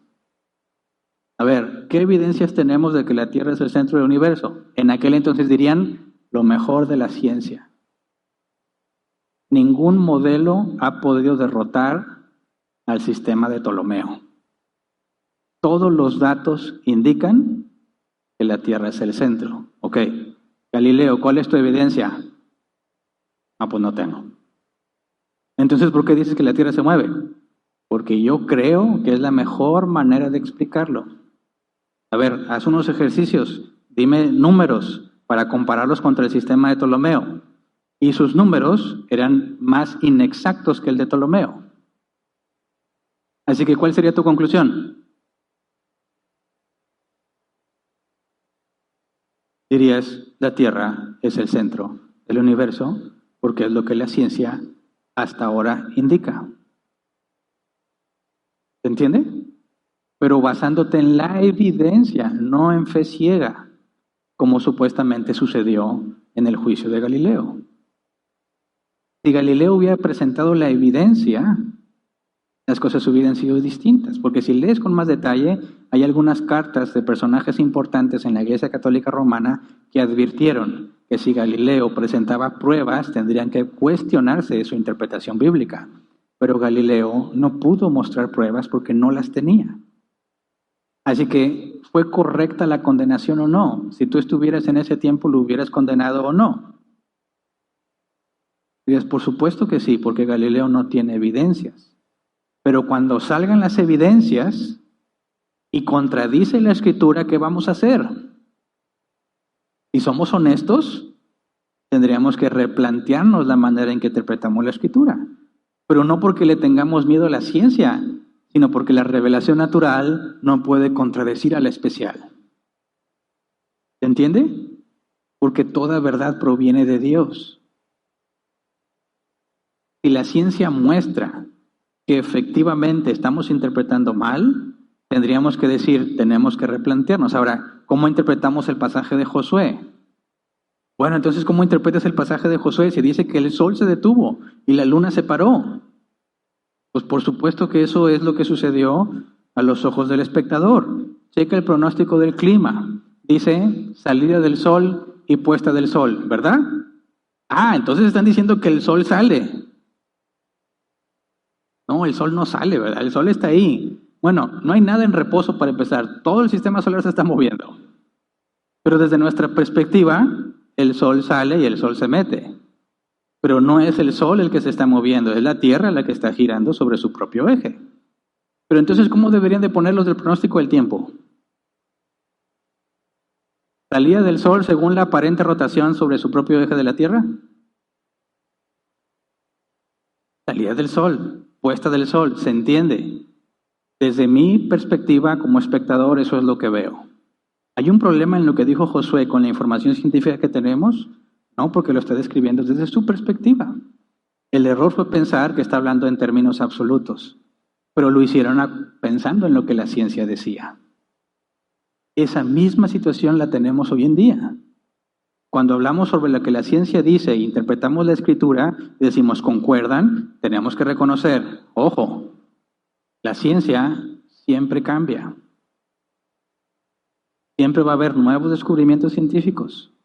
Se van a reconstruir, incluso rehacer teorías completas. Cuando Einstein formuló su teoría de la relatividad general, el sistema newtoniano quedó obsoleto. Porque Newton explicaba la gravedad como una fuerza que te atrae. Einstein dijo, no es una fuerza, es que el espacio y el tiempo se curvean. Y es como si tuvieras una sábana, piensa en esto, y dejas caer un objeto pesado, yo pongo aquí una canica, va a tender a acercarse al objeto por la deformación del cubrebocas. Dicen, eso es la gravedad. El espacio se deforma por un objeto masivo y nos sentimos atraídos por él por la deformación. No es una fuerza que te atrae. Y todos aquellos que hicieron doctrina pensando en la fuerza de la gravedad, tuvieron que haber dicho, ay, a borrar todo lo que dijimos. Y a ver, entonces vamos otra vez a buscar. Tenemos la evidencia de la curvatura del espacio-tiempo, no es una fuerza. ¿Cómo nos afecta eso en la Biblia? En nada, porque la Biblia no está hablando de eso. El problema es tu interpretación. ¿Se entiende? Por eso los cristianos tenemos que estar conscientes del problema y ser honestos a la hora que discutimos, pero también hacerlos conscientes de que ellos también tienen exactamente el mismo problema. El punto es que ni los científicos materialistas o ateos, ni los teólogos son infalibles. Nos vamos a equivocar. El punto es tener la honestidad de reconocer que somos capaces de errar, aún en la interpretación que damos de la Escritura. ¿Entiende? Un ejemplo más. ¿Por qué los discípulos no podían entender que Jesús había resucitado y que eso tenía que ver con el Mesías? ¿Por qué? Porque ellos nunca interpretaron en la Escritura que el Mesías tendría que resucitar. Nunca. Cuando Jesús murió, dijeron, no era el Mesías, porque ya lo mataron. El Mesías tenía que reinar para siempre. Si Jesús murió, entonces no es el Mesías, por eso estaban tan tristes. Cuando ven a Jesús resucitado, no lo podían entender, no lo podían comprender. Camino de Emaús, Jesús camina con ellos no han reconocido a Jesús y le dicen a Jesús que lo ven como un forastero. ¿No sabes todo lo que pasó? Y le empezaron a explicar sobre Jesús. Y el forastero, que es Jesús, les dice, eso es lo que la Escritura decía que tenía que cumplirse. Y ellos no lo entendían y Jesús les empezó a explicar. Felipe, cuando habla con el eunuco etíope, que está leyendo Isaías 53 y no entiende, Felipe le explica, pero una interpretación muy diferente a la que históricamente se le había dado a Isaías 53. ¿Por qué? Porque tenían la evidencia de la resurrección. Y la evidencia de la resurrección era innegable. Para destruir la resurrección, la teoría de la resurrección bastaba con mostrar el cuerpo. Nunca se encontró el cuerpo. Más adelante vamos a estudiarlo con más detalle. Pero al momento en que queda evidenciado, por ejemplo, el apóstol Pablo, Saulo, tenían los dos nombres, no se cambió el nombre, ¿verdad? Tenían los dos nombres. Rumbo a Damasco se encuentra con Jesús, resucitado, y tuvo que irse a Arabia, creo que son 3 años, si no me equivoco, a ponerse a estudiar. ¿Por qué? Porque en ningún momento se había interpretado que el Mesías moriría y resucitaría. Pero Pablo tiene la evidencia de que Jesús resucitó, porque él sabe perfectamente que murió. Así que tiene nueva información que tiene que hacer reinterpretar todo lo que sabía de la Escritura. Y entonces Pablo dice, la esencia de la salvación es Cristo y este crucificado. ¿Qué significa que este crucificado? Que si está vivo y resucitó, es la clave para entender todo lo que se dijo del Mesías. Pero es una evidencia material la que te lleva a reinterpretar la Escritura para conocer la verdad. Y es lo mismo que debemos hacer los cristianos cuando sale información sobre el mundo natural. ¿Eso nos afecta en la cosmovisión cristiana? Sí, hay que replantearlo, porque también no son infalibles ellos. Por ejemplo, los científicos, muy respetados que fueran, durante siglos pensaron que el universo era eterno. Y eso era una ley. El universo es eterno, siempre ha estado aquí, no tiene un principio. Y los cristianos decían, no es cierto. Génesis 1 dice, en el principio creó Dios los cielos y la tierra. Entonces la ciencia está mal. Y la ciencia dice, yo no tengo evidencia de que haya un principio. Teorema, ya se me olvidó los apellidos de estos 3 hombres que demostraron que efectivamente tiene que haber un principio, donde viene la teoría del Big Bang de un sacerdote católico romano. Dicen, ahí está la evidencia, hubo un principio. Y los científicos tuvieron que decir, los cristianos estuvieron bien desde el principio.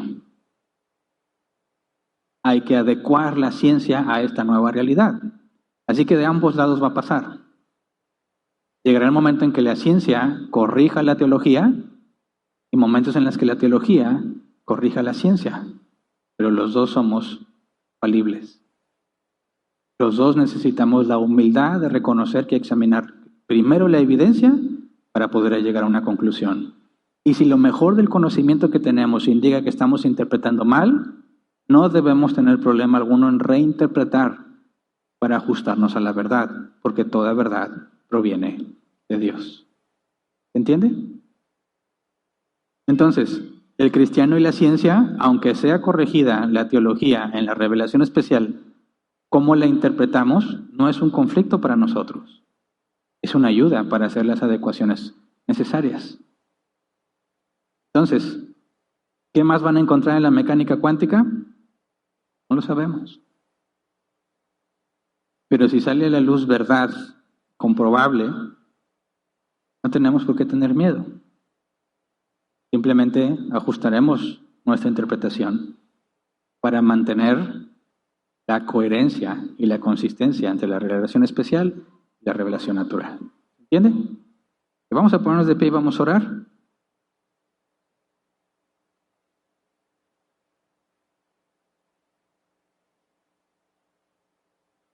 ¿Cuántos de aquí pensaban al principio del Internet que era del diablo? Levante su mano con orgullo. No se hagan. Claro que pensaban, así se enseñaba en todos lados. Levante su mano bien levantada. ¿Quiénes pensaban que el Internet era del diablo? Ok, ya te diste cuenta que no, ¿verdad? Digo, sí la puede usar, pero no es del diablo. Lo mismo hacemos nosotros ahorita con la palabra de Dios por medio de la Internet. Cuando yo le mucho tiempo propuse a una iglesia hacer una página web, me dijeron, no, eso es del diablo, y no me dejaron. Ahora tienen su página, bueno, desde hace mucho ya tienen sus páginas web y esas cosas. Pero si te fijas, ¿cuál es el problema? No estás considerando la evidencia, no estás analizando bien las cosas, estás simplemente cegándote a que tu interpretación es la única verdad. Y eso está mal. Sí, se puede hacer mucho daño en el Internet, pero también se puede hacer mucho bien en el Internet. Tú vas a ser juzgado por lo que hiciste con el Internet, no por el hecho de usarla. ¿Verdad? Así que nuestra cosmovisión tiene que estar informada por lo que sucede en la realidad. Los cristianos no estamos llamados a meternos en una burbuja y que no nos importa si el mundo avanza. Al contrario, vamos, si Dios lo permite, en las próximas semanas vamos a entender cómo la ciencia y sus avances, desde el punto de vista teológico, son un medio de gracia divina. Y que debemos buscarlas como de lugar. Debe haber cristianos estudiando ciencia. Es indispensable. Es más, como ya lo demostramos, son los cristianos los únicos que tendrían derecho a hacer ciencia, porque el materialista no tiene ni cómo justificar, ni cómo explicar qué es la verdad. Pero tristemente, sobre todo en América Latina, está muy inculcada la idea de que mucha letra mata. ¿Se lo dijeron alguna vez? Mucha letra mata. ¿Qué significa? No estudies mucho, porque te vas al infierno. No estudies mucho porque te haces fariseo. Y eso hizo que muchos, incluso conocidos míos en la universidad, cristianos, dijeron, yo me voy a salir de la facultad porque el conocimiento no es de Dios y mucha letra mata. Yo mejor me voy a dedicar a servirle a Dios. Y dejó de estudiar por eso, como si fuese contradictorio estudiar en una facultad de ciencias y ser cristiano. Yo espero que este muchacho, bueno, ya señor, se haya arrepentido. Espero que no siga viviendo así, porque la ciencia es un medio por el cual podemos alcanzar parte del propósito original y podemos ser buenos administradores de lo que tenemos. Pero obviamente hay que considerar que tal como Adán, tú administras, pero bajo los estándares de Dios, bajo el concepto de qué es bueno y qué es malo según la naturaleza divina, no según tú quieras. Porque como Einstein dijo de su propia teoría, lo que Einstein descubrió lo usaron para la bomba atómica. ¿Cuánto daño se puede hacer por medio de la ciencia también? Sobre todo ahora. Por eso necesitamos cristianos con valores que hagan ciencia para que puedan frenar barbaries que han llevado a la humanidad a enorme destrucción. Y sí los hay, gracias a Dios, pero no son famosos. Tienes que saber dónde buscar. Hay muchísimos, y entre los famosos muchos son cristianos. Pero hagamos el ejercicio de estar mínimo al tanto de los problemas. Quizás no vas a profundizar en la mecánica cuántica ni en la teoría de la relatividad general, pero entiende más o menos de qué se trata. Por ti, por tus hijos, por la razón que debes de dar cuando te la pidan, que es un mandato bíblico. Así que si te das cuenta, hay tanto que aprender, hay tanto que ignoramos.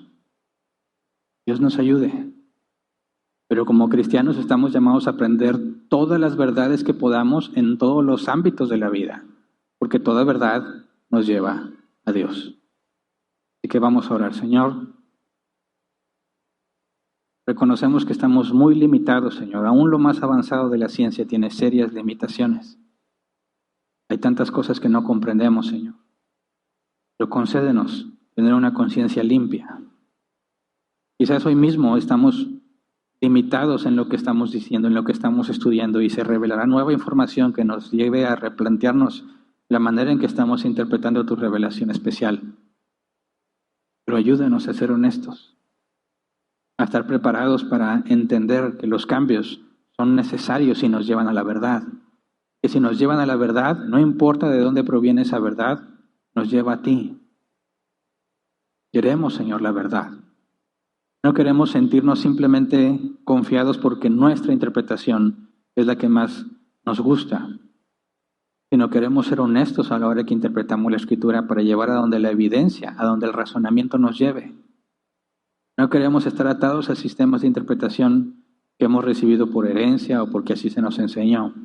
Enséñanos a meditar, a razonar por nosotros mismos, buscar llegar a las mismas conclusiones que nos han enseñado, si es que son correctas, o descubrir que son erróneas. Muchos de los que estamos aquí fuimos enseñados doctrinalmente mal.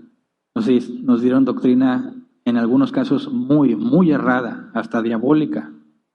Y tú tuviste a bien revelarnos la verdad. Eso es lo que te pedimos, Señor, que no nos entregues a nuestras propias ideas. No nos entregues a nuestros propios pensamientos. Ayúdanos a tener la mente abierta, preparada para examinar todo lo que llegue en nuestras manos, filtrarlo por medio de la Escritura y saber reconocer que podemos equivocarnos. Ayúdanos a entender la responsabilidad que tenemos a la hora de hacer ciencia, aunque no estamos en un laboratorio, Señor. Hay tantas cosas para las cuales la ciencia es indispensable y hacemos inconscientemente. Enséñanos, Padre, a estar conscientes, a saber explicarlo, a tener la paciencia para poder comentarlo con otros, a pesar de que nos vean como contrarios. Pero lo que buscamos, Señor, es que tu nombre sea glorificado. Venimos a adorarte y a servirte también en la iglesia, pero también en nuestros trabajos, también con nuestros estudios, con lo secular. Toda la creación habla de ti, Señor. Toda la naturaleza habla de ti. La tecnología que manipula la naturaleza, Señor, también habla de ti. Es imposible explicar de dónde viene tanto orden si venimos de la nada y de un accidente. Por consecuencia, danos la sabiduría, Señor, para poder ver cómo las cosas que nos rodean, por más simples que sean, nos apuntan a ti. Cómo es tan vasto el conocimiento, tan profunda tu sabiduría, que somos incapaces de comprenderlos completamente. Pero danos conforme a la medida que podemos, Señor. No nos dejes estancados sin aprender cosas nuevas. Que nuestro cerebro no se atrofie porque no lo usamos. Al contrario, que esté preparado para razonar, para meditar tu palabra, llegar a conclusiones que nos ayuden a glorificarte y a ser mejores administradores. Gracias por todo lo que nos das y lo que nos darás. Amén. Pueden sentarse. Pasemos a la sección de preguntas.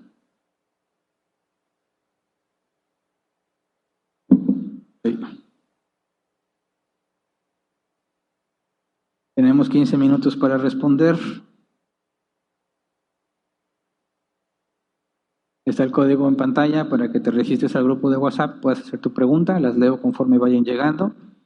Los que no están en este grupo pueden escribir, si nos estás viendo en línea, en Facebook o en YouTube. Nuestros hermanos aquí de multimedia lo canalizan en el grupo de WhatsApp, de manera que se vayan leyendo conforme van llegando. Esta semana que viene no toca sesión de preguntas y respuestas, sino hasta la otra. Así que aprovéchalas bien o apúntalas para dentro de 2 semanas podamos tratar de resolverla en la sesión. Muy bien. Si hay una pregunta que no tiene nada que ver con el tema, la mandamos al final y si hay tiempo, trataré de responderla. Primera pregunta, dice: buenas tardes. En el versículo mencionado de Josué menciona en el libro de Jacer. ¿Cuál es ese libro? ¿Es un caso como la mención del libro de Enoc en la carta de Judas? Mira, no nada más está el libro de Jacer mencionado, hay otros libros. Y el hecho de que haya más libros mencionados no significa que sean inspirados por Dios, ¿verdad? Sino son registros históricos. Cuando está hablando de que también está escrito el libro de Jacer, o cuando habla de crónicas y menciona otros libros, no me acuerdo exactamente los nombres, pero indica que hay un registro que confirma lo mismo que se está diciendo aquí. Para el lector contemporáneo está diciendo que también está, digamos, registrado en este otro libro, de manera que se puede confirmar el relato, ¿verdad? Que a los estándares de aquel tiempo es más que suficiente para comprobar que es fidedigno.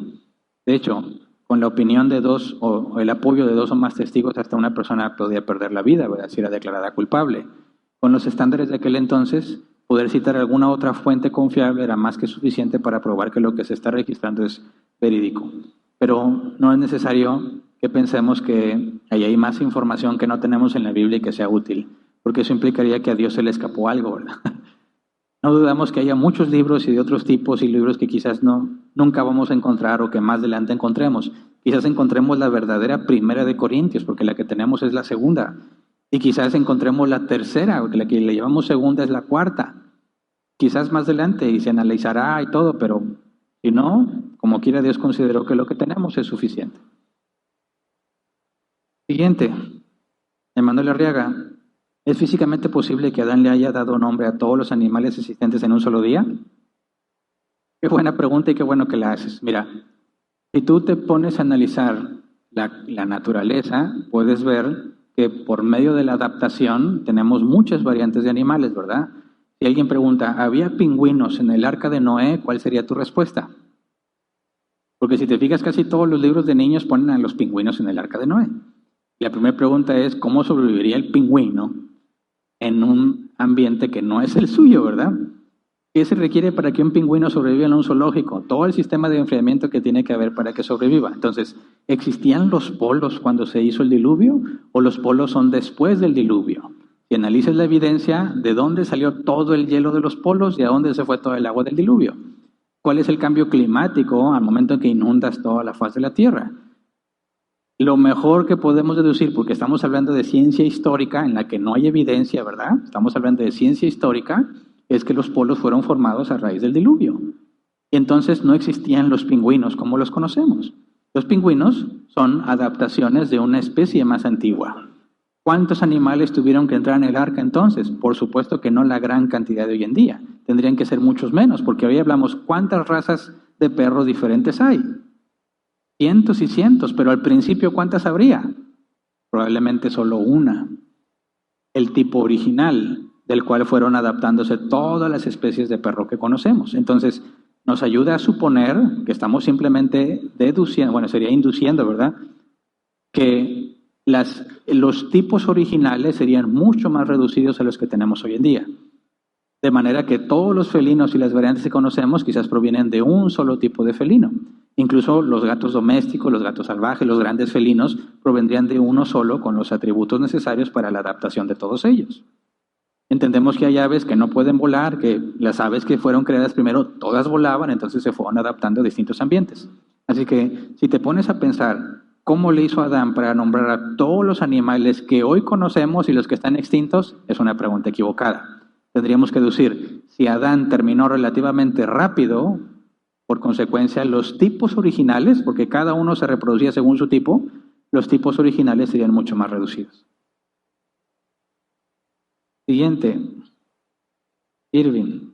En uno de sus últimos libros, William Craig ya replanteó el relato de la creación del hombre en base a la enorme evidencia arqueológica y biológica, el hombre sí desciende de un ancestro en común con el chimpancé.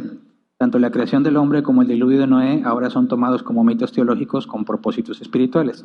Es tiempo ya de seguir las pisadas de estos escritores y aceptar que en realidad sí descendemos de algún ancestro en común con el chimpancé, o negar que en realidad el gran diluvio sucedió. Es una pregunta muy interesante. No he leído el libro de Craig, conozco los argumentos que se utilizan, pero creo yo, digo a reserva que me falte leer la evidencia de William Craig, es un tema ya muy antiguo, ¿verdad?, en debate, y yo considero que las supuestas evidencias del ancestro común no son contundentes, ¿verdad? Tienes primero el problema de la cronología, la datación. ¿Cuál es el sistema de datación que usas? Y que se asume que es correcto y que no hubo variantes, aunque si el relato bíblico es correcto y hubo un diluvio, esa forma de datar sería, no aplicaría, ¿verdad? Estaríamos leyendo medidas de tiempo incorrectas. Segundo, las evidencias que tenemos de los fósiles, un fósil no te dice todo lo que se asume que el fósil dice. Muchos de los posibles eslabones de ancestros, si tú los ves las ilustraciones científicas de cómo les dan la apariencia simiesca, yo he visto ejercicios de otros ilustradores dando la experiencia humana a las mismas osamentas y verías un ser humano como cualquiera que vemos hoy en día. No sé si has visto el ejercicio de los neandertales con traje, ¿verdad?, vestidos modernos, y no se ve como una especie intermedia o de un ancestro simiesco. Hasta donde yo lo he analizado, las evidencias me parece que son más suposiciones, porque estamos hablando de ciencia histórica de la cual no se puede repetir, no se puede concluir con certeza. Así que, a reserva de lo que lea en el libro de él, no veo ninguna necesidad de cambiar mi postura de la creación de Adán como de la nada, sin un ancestro común, sino que proviene del barro, ¿verdad? Ahora, genera otros problemas que habría que resolver, que en la postura de Craig, él dice, por ejemplo, cuando hablamos de si venimos de un ancestro común, tuvo que haber muerte, enfermedad y deformaciones para poder llegar a Adán y Eva, ¿verdad?, como los conocemos.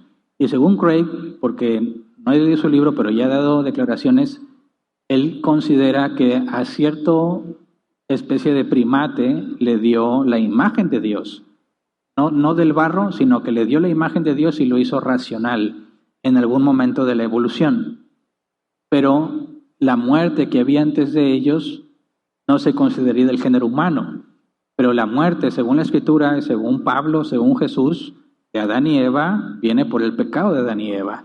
Entonces, el decir que en algún momento del tiempo una especie de simio es formalmente humano y ellos no morían sino hasta que pecaron, ya no me cuadra en la historia del ancestro común, ¿verdad?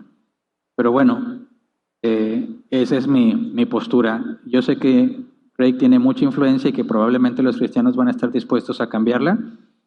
No me ha llegado a mis manos toda información que me cambie a mí de postura. Siguiente. ¿Cómo se explica el fenómeno que sucedió en el que aparentemente el sol se detuvo? Pues mira, todavía no llegamos al punto de los milagros, porque es un milagro, ¿verdad? Milagro por definición es algo que no va a suceder por procesos naturales. Y si el sol se detiene y la luna se detiene, implica que la Tierra dejó de girar, ¿verdad? Pero si tú consideras que la Tierra deja de girar de forma así inmediata, todos seríamos propulsados a una velocidad impresionante fuera del planeta. Sería más fuerte que la gravedad que nos mantiene dentro de la atmósfera. De manera que si la Tierra de repente se frenara, ningún ser humano podría relatar lo que sucedió porque todos moriríamos. Pero ahí estás asumiendo que son simplemente causas naturales, ¿verdad?, las que gobiernan.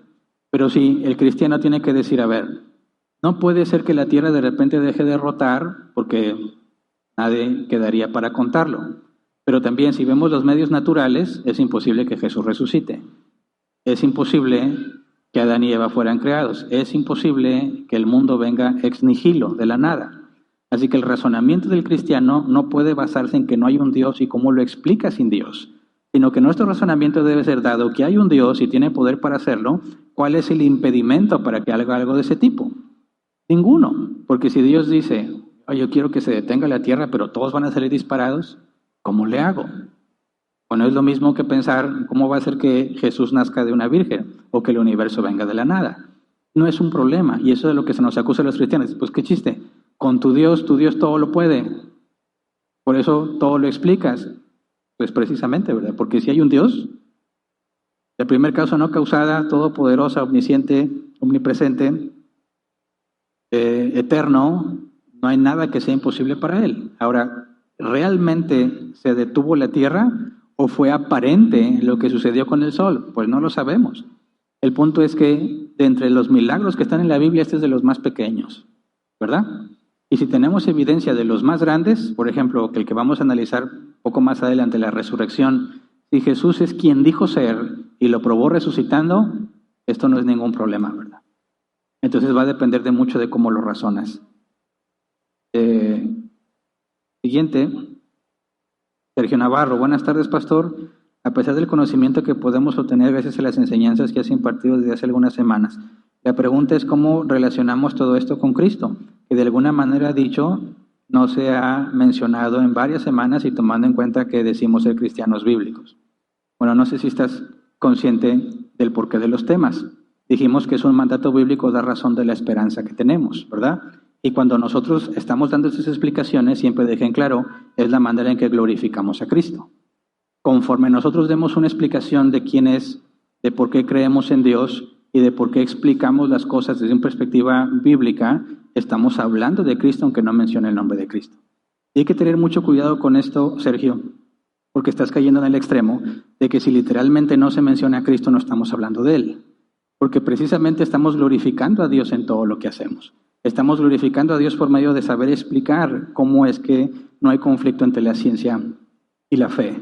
Y aunque no esté mencionado explícitamente la palabra Cristo, he estado hablando de Dios en cada uno de estos temas sin cesar. He hablado más de Dios que de la ciencia, pero se requiere que usemos el razonamiento para explicarlo. Ahora, vamos a llegar al punto de la resurrección de Cristo. Dios ha estado en el tema de todas estas semanas y no ha dejado de hablar de Él. Cristo es Dios, por consecuencia no lo he excluido, ¿verdad? Pero puntualmente vamos a llegar a la resurrección de Cristo más adelante. Es una secuencia en la que tenemos que llegar. Pero por favor, no vayas a pensar que porque estamos hablando de esto hemos dejado de hablar de Cristo, porque no hemos dejado de hablar de Dios. Siguiente. Si la tierra en realidad se detuvo en el relato de Josué, ¿esto derrumbaría el argumento del ajuste fino? No, pero mira, necesitamos definir qué es un milagro para poder explicarlo. Si Dios tiene la capacidad de intervenir en las leyes que Él determinó, porque Él no está sujeto a esas leyes, puedes esperar que Dios haga cualquier cosa que le plazca en el tiempo, en la naturaleza, en lo espiritual, en lo que sea, porque Él interviene cuando mejor le parece. Por ejemplo, Jesús caminando sobre el agua. ¿Qué implicaciones científicas tendrían? No es que no lo puedes examinar científicamente porque estás hablando de algo que no obedece las leyes naturales. Es una prueba, de hecho vamos a ver para qué son los milagros. Los milagros prueban que hay alguien que está por encima de las leyes naturales. Y si efectivamente ves un milagro, tienes que concluir que hay alguien fuera del control de las leyes naturales con el poder de hacerlo. Entonces, si la tierra se detuvo, si Jesús caminó sobre el agua, si resucitó la hija de Jairo, el hijo de la viuda, es la evidencia de que hay alguien que está fuera del control de las leyes naturales y que puede intervenir modificándolas como mejor le parezca.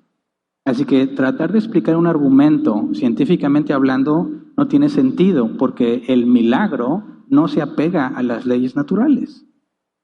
Si no, no sería un milagro, ¿verdad? Si tú quisieras saber, vamos a analizar, ¿cuál es la posibilidad de que Jesús haya resucitado? Ninguna. De eso se trata el milagro, de que es imposible que suceda. Pero si tienes la evidencia de que sucedió, esa evidencia apunta a Dios, porque es imposible que suceda. Así que no trates de explicar un milagro científicamente, porque el milagro es la prueba de que científicamente jamás pudo haber pasado. ¿Me explico? No tiene sentido tratar de probar científicamente un milagro, porque el milagro precisamente muestra que era imposible que se hiciera por medios naturales. Pero bueno, sé que estas preguntas van a generarse y todavía no tenemos la información para concluirlas, pero esperemos que en las próximas semanas podamos entender con más claridad el milagro y cómo explicar este tipo de cosas. Ahora, otra pregunta, Jonathan Reina, ¿cómo se multiplicaron a partir de Adán y Eva toda la humanidad? ¿Se recurrió al incesto? Claro. De hecho, bíblicamente el incesto no estuvo prohibido hasta la ley de Moisés, más adelante la vamos a ver. La única manera en que se pueden reproducir es entre hermanos, ¿verdad? Y dice, oye, pero ahorita se prohíbe porque va a generar deformaciones. Pero bueno, hay que entender qué pasa cuando se reproducen los humanos y cómo el ADN replica parte de uno y parte del otro. Y si tú hablas de las cadenas originales, las secuencias originales de ADN son cadenas limpias, sin errores, que no se han reproducido. Cada que se copia de un ADN con el otro, se generan errores. Que los mismos descendientes, a grandes rasgos, tienen la probabilidad de que los errores estén en la misma secuencia y cuando se reproducen, generen deformaciones. Por eso se aconseja que ni siquiera sean primos, ¿verdad? Primos hermanos, por la secuencia de errores en el ADN que incrementan la posibilidad de una deformación. Pero si te vas al principio, la posibilidad de que haya deformación es prácticamente nula, porque no ha habido errores acumulados en la reproducción. Así que para nosotros es inmoral ahora pensar que hubo incesto, pero en aquellos tiempos era lo natural. De hecho, es el único medio por el cual podía multiplicarse. ¿Con quién se casó Caín? Con una de sus hermanas o sobrinas segundas, pero tuvo que ser un familiar, no hay de otra. Bueno, se acabó el tiempo, ¿verdad? Muy bien, estuvieron interesantes las preguntas. Si Dios quiere, la próxima semana continuamos estudiando. Gracias.